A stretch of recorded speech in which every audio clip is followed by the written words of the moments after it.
बिस्मिल्लाहिर्रहमानिर्रहीम। अस्सलाम वालेकुम। परदेसी न्यूज़ में खुश आमदीद। ये वीडियो आज उन तमाम दोस्तों के लिए इंतहाई अहम है जो जानना चाहता है कि अगर कोई शख्स गैर कानूनी तरीके से हज पर जाता है और वो पकड़ा जाए, सऊदी अरब से उसको डिपोर्ट कर दिया जाए, तो क्या इस सूरत में वो दोबारा सऊदी अरब नए वीज़े पर हज, उम्रा या वर्क वीज़े पर आ सकता है या नहीं आ सकता। तो आज की इस वीडियो में इसके मुतालिक आपको तमाम तर मालूमात फराहम करूँगा।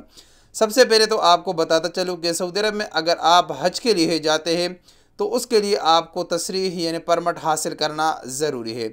अगर बग़ैर परमिट तसरीह के आप हज पर जाते हैं और आप पकड़े जाते हैं तो उस सूरत में आपके फिंगरप्रिंट लिए जाते हैं और उसके बाद आपको छोड़ दिया जाता है। आपके इकामे में जो वक्त बाकी है वो आप सऊदी अरब में गुजार सकते हैं, मगर उसके बाद आपका इकामा रिन्यू यानी तजदीद नहीं हो सकता। आपको हर सूरत में सऊदी अरब से जाना पड़ेगा। इस दौरान आपका फ़ाइनल एग्ज़िट भी नहीं लगता।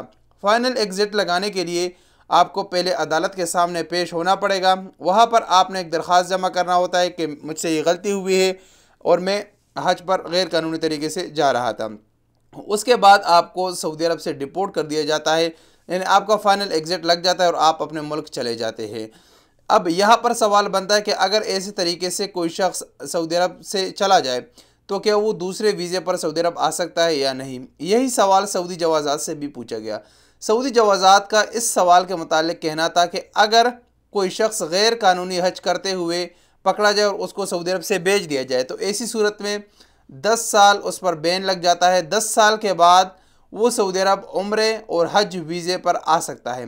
अलबत्ता वर्क वीज़े के लिए उस पर लाइफ टाइम का बैन लग जाता है। लाइफ टाइम के लिए सारी ज़िंदगी ताहयात दोबारा वो किसी भी वर्क वीज़े पर सऊदी अरब नहीं आ सकता। अलबत्ता अगर उसको हज या उम्रे पर आना हो तो 10 साल तक उस पर बैन होता है।